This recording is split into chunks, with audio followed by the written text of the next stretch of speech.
Digicel TV, home of Rugby League. Dial *515# to subscribe.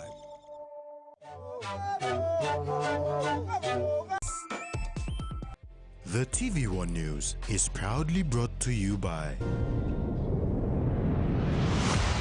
BSP, our bank, our people.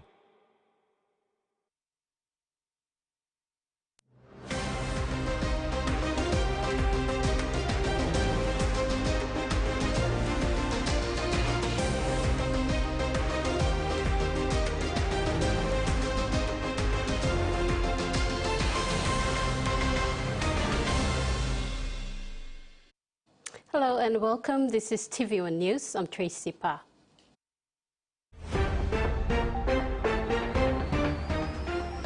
In this edition, bilateral lauded for support, implement e-voting system, and Hunters narrow win.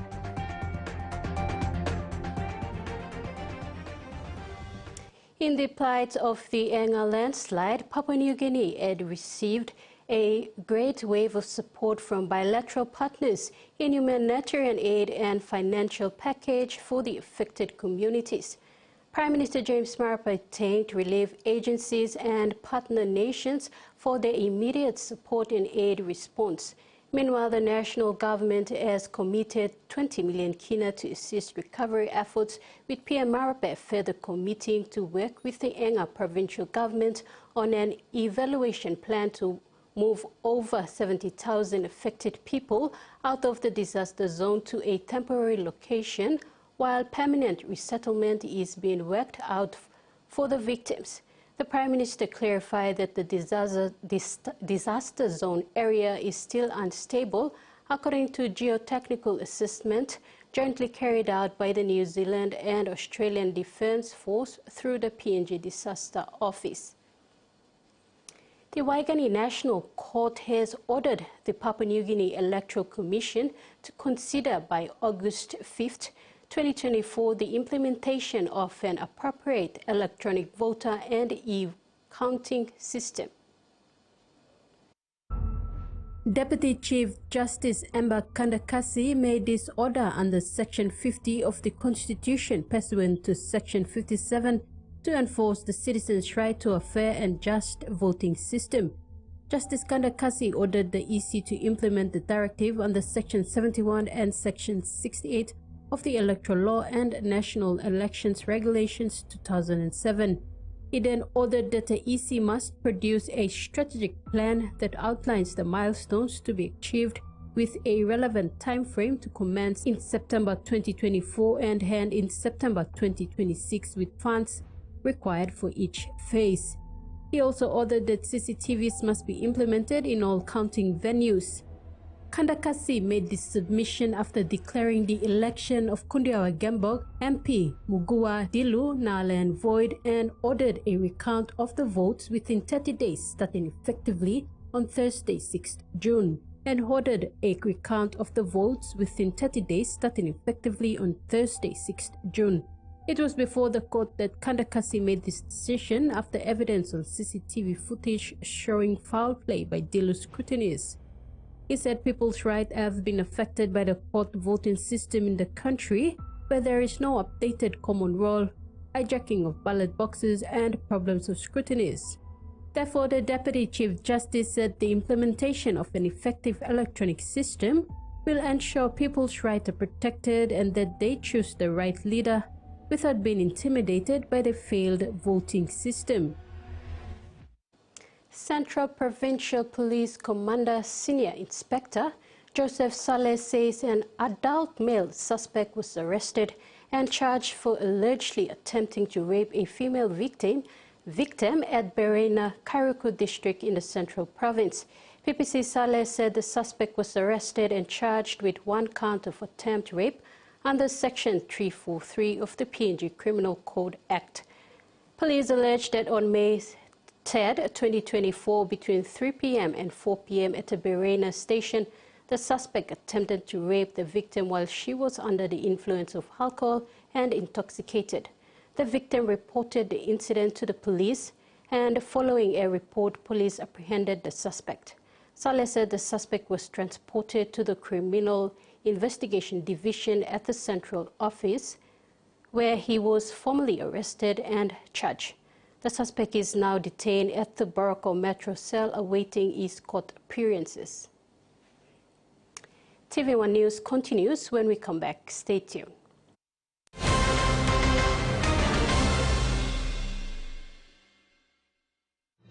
Experience a convenient and smarter way to do your banking with BSB Mobile Banking. You don't have to leave the office or your home to pay for bills. You can view your account balance, transfer funds, top up phone credits, or purchase easy paid units wherever you are. Visit your BSB branch today to register now for BSB Mobile Banking. BSB Mobile Banking, the smarter way to bank. BSB, our bank, our people. A true champion is measured by their courage, their determination, and their passion to never give up and to always keep trying. With a delicious Milo in milk taste and added nutrients, Milo in milk is a great way to fuel our little champions with nourishing energy every day. Because true champions give it their all. Milo, PNG and Mia. Find PNG made. Open nets.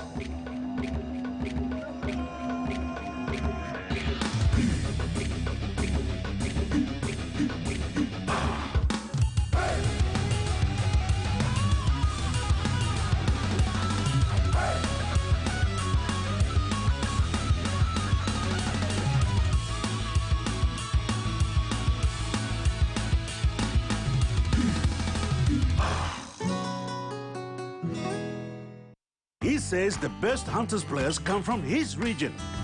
So does she. But there's one thing that brings everyone together. SB Laga, Bunyamyumi.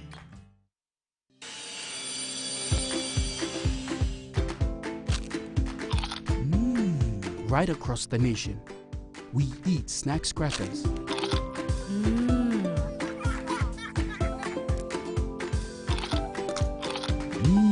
Emi trupla. All get a young planalapun, only like him snacks crackers. Only make him here, no PNG, one-time lay biscuit company. It's crunchy and tasty. It's irresistible.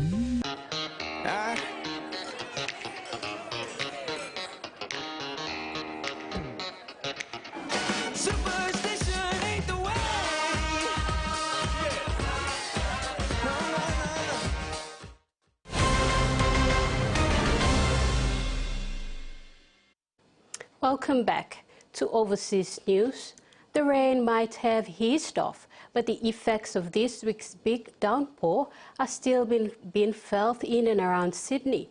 Emergency crews are working to get damaged and flooded roads open again, with some communities still cut off. But some residents have started to return home. ABC reports. Look closely beneath these floodwaters and you'll find several sporting fields. But no one's playing on these grounds in Richmond this Saturday, just the Ducks. I'm surprised to see this so flooded. It's amazing. And I just feel sorry for people and livestock. We haven't had as much, say, wet weather as what we might think is a major incident, but the fact of the matter is our dams are full, our waterways are full, our grounds are saturated. Warragamba Dam is still spilling, but there's some welcome news for those living downstream. Warragamba Dam peaked overnight. We are still receiving good inflows into the catchment. Those inflows are declining though. Over the past day, SES crews have responded to almost 300 calls for help across the state. At Wiseman's Ferry, cable ferry services have been cancelled, cutting residents off from their main route in and out. Water levels are expected to recede over the next few days here at Wiseman's Ferry, but SES crews say they will remain here over the long weekend to ensure all residents can access support should they need it.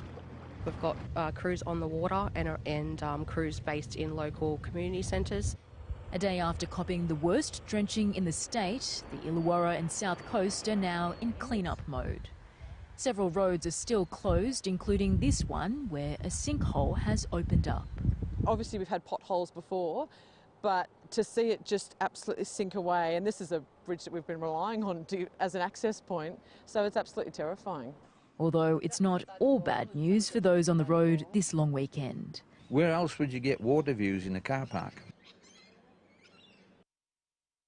The federal coalition is committed to dumping a key climate target should it win the next election. The opposition would abandon Australia's 2030 emission reduction target, arguing 43% by the end of the decade is unachievable. Dropping the target would threaten Australia's place in the Paris Climate Agreement. Calling time on a key climate ambition. The 43% target by 2030 is unachievable. That is a statement of fact. The federal coalition says it would abandon Australia's 2030 emissions target. The only way now Labor can achieve its 2030 target is to collapse industry. We will not have a bar of it from the coalition. Under the UN's Paris Agreement, Australia has committed to reducing emissions by 43% on 2005 levels by the end of the decade. Dumping the target would mean pulling out of the agreement. Not being in the Paris Accord would mean that Australia becomes an international pariah and an investment wasteland. We will not accept from Labor an ongoing dishonesty, trying to tell the Australian people that everything's going well. This is turning into a train wreck for our economy. The coalition is still putting together its nuclear policy, arguing it is the key to reaching net zero by 2050. While reactors are being built, it would rely more heavily on gas to power Australia. We do need renewables working together with gas and zero emissions nuclear energy over time. Only with a balanced mix can we achieve net zero. We need to slash climate pollution now. Later is too late. So a recipe for nuclear is a recipe for more climate pollution. Climate advocates argue the country is building momentum in cutting emissions, and the hard work can't be kicked down the road. Climate damage is here, and the only way forward to a safe, livable climate is to reduce emissions this decade. Walking back climate ambition is a political gamble. Climate policy was a central issue at the last election and played a hand in the loss of some key Liberal seats. The coalition is betting that won't be the case next time, and pushback to renewables and concerns about reliability will work in their favour. For its part, Labor seems happy to take on the fight. One of Australia's target producers and recyclers of glass bottle is set to cut its emissions and save millions in energy bills thanks to two projects at its plant outside of Adelaide. The developments are the first large-scale programs to qualify for the South Australian Government's energy efficiency scheme. Making wine bottles is a hot and resource-intensive process. This plant just outside of South Australia's Barossa Valley is one of the biggest producers and recyclers of glass bottles in the country. We're currently bringing glass from Western Australia, Victoria, New South Wales, Queensland and the Northern Territory, and we also use about 80% of the CDS glass that's available in South Australia. It takes a lot of energy, but the plant has been working on efficiency measures. They're the first large-scale facilities to qualify for the SA Government's Retailer Energy Productivity Scheme. It sets mandatory energy efficiency targets set annually by the Minister. Origin and Aurora have partnered up here and have given us quite considerable savings in gas and electricity use, which is quite remarkable. The first step in any great sustainability plan is energy efficiency, because you can reduce carbon and cost at the same time. Historically, the scheme has focused on households and smaller businesses. Now, a new oxygen-fuelled furnace due in service this year will help reduce its energy use. When it's finished the new furnace upgrade with the oxygen-fired furnace, we'll put that furnace in the top 10% in the world for energy efficiency. It's expected to cut carbon emissions by 20%. The company will also expand its collection of recycled glass from other states, which is then reused into new products. About every 10% of recycled glass, we reduce our CO2 emissions by about 5%. There's expected financial benefits too. Combined, the furnace and glass recycling projects are estimated to save the company up to $18 million on its energy bills over the next decade. This is TV1 News. Sports is next. Stay tuned.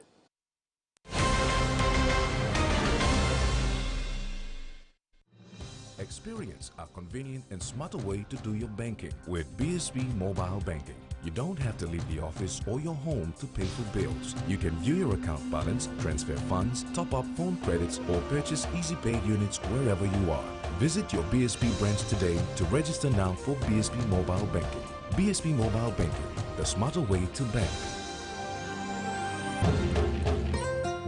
BSB, our bank, our people.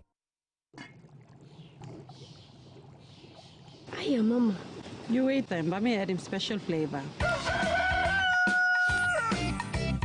Put in more flavor, put in more taste. Add the kakaro, get up a big smile on face. Time for Kim chicken, a great fumu too. Sip, sip, the mumu, yes, magic on you. Maggi, the taste PNG loves.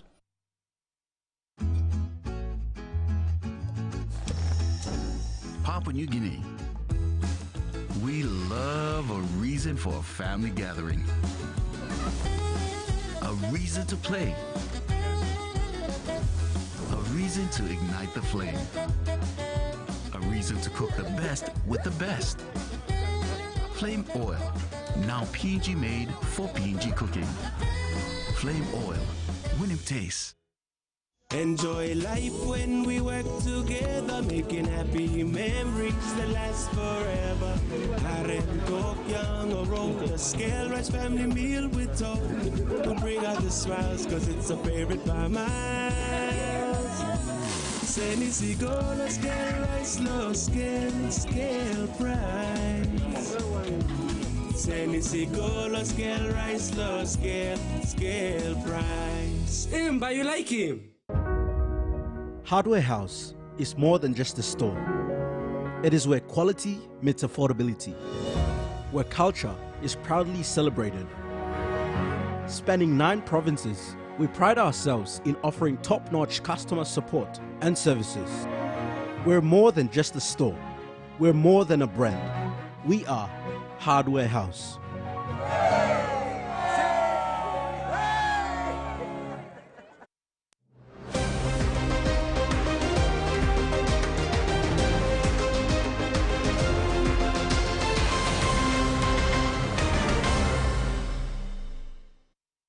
Welcome back. Hull FC have set their sight on PNG Hunters hooker Judah Rimbu as part of their plans for the 2025 season.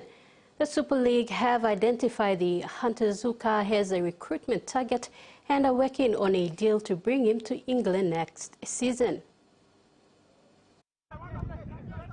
The 22-year-old PNG Hunters hooker Judah Rimbu has been sensational for the Hunters in the Host Plus Cup season 2024.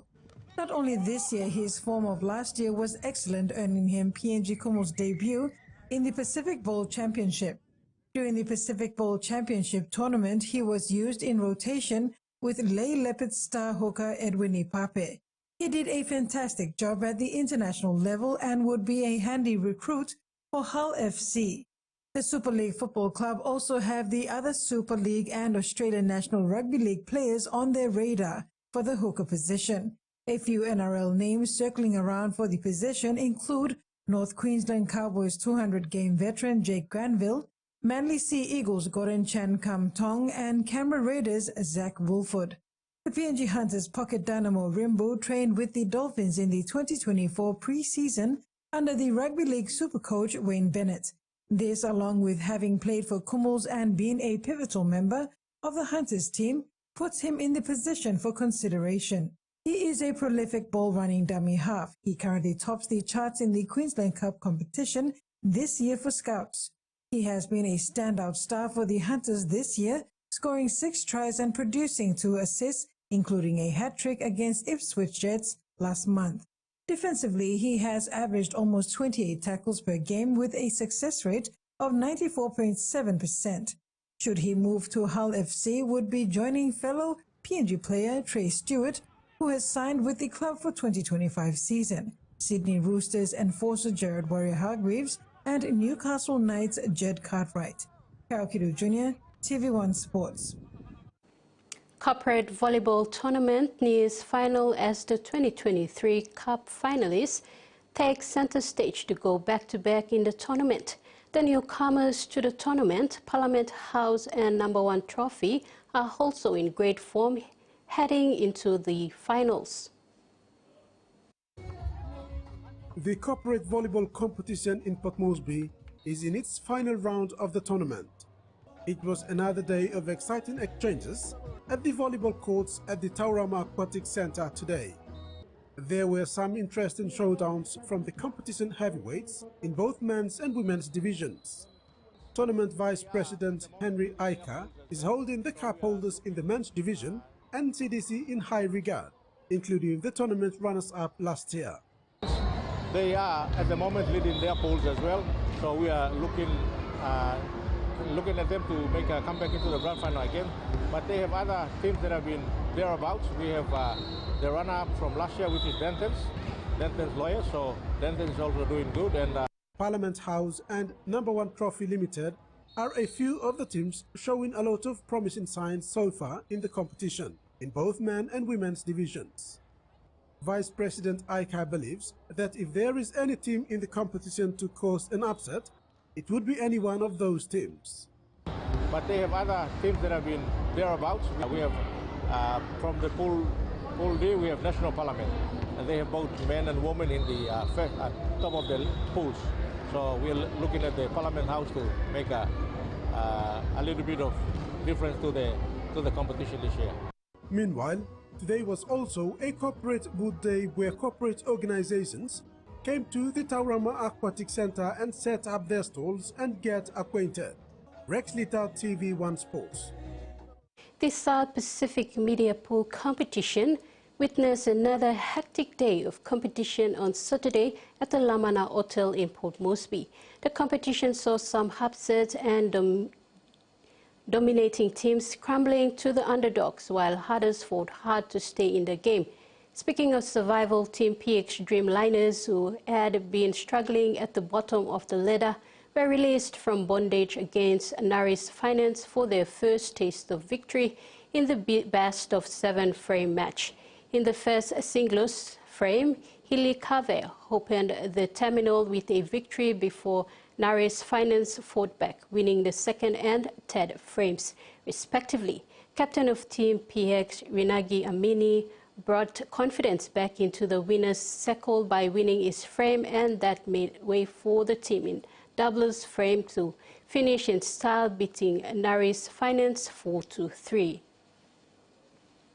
Socceroos stars Nastori Hirankanda and Kusini Yangi have taken to the field with children and young people from multicultural communities and newly arrived migrants to share their skills and advice. The pair is in Perth following the Socceroos World Cup qualifier win over Bangladesh and ahead of the next game against Palestine on Tuesday.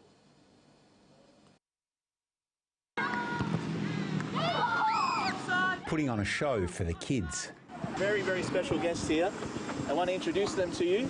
Nestori Irukunda and Kusini Yengi took time out from the Socceroos training camp to meet young fans. Are you practicing your juggling? Yes, I am. Show off some tips. Right, we're all going to try that one. And tricks. And talk all things football. What are you from? I'm a winger.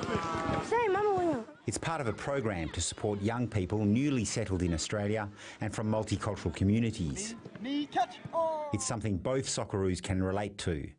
Nestori Irukunda and his family came to Australia as refugees from Tanzania and Burundi. It was great. It was amazing, yeah. Really happy to help him out. And, yeah, just play football with him, yeah. And Kusini Yengi's father was a refugee from South Sudan.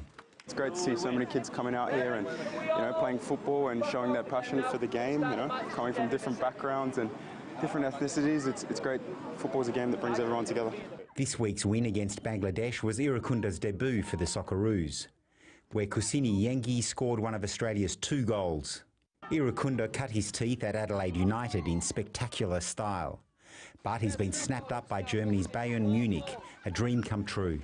Because my dad, he's been supporting them for a long time, so it meant a lot after I decided to go with Bayern. Yeah.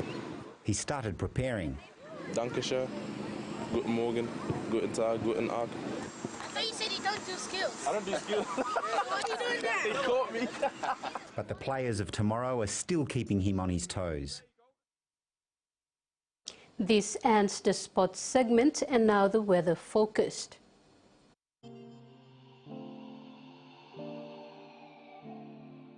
To regional, southern New Guinea Islands and Highlands, scattered showers and isolated thunderstorms, and Momase region, isolated showers and thunderstorms. And that wraps up the news tonight. Thanks for your company. Goodbye.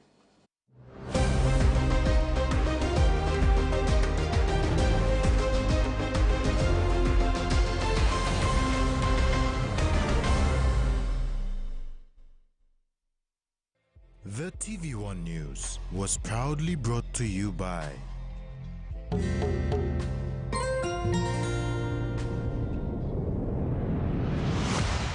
BSP, our bank, our people.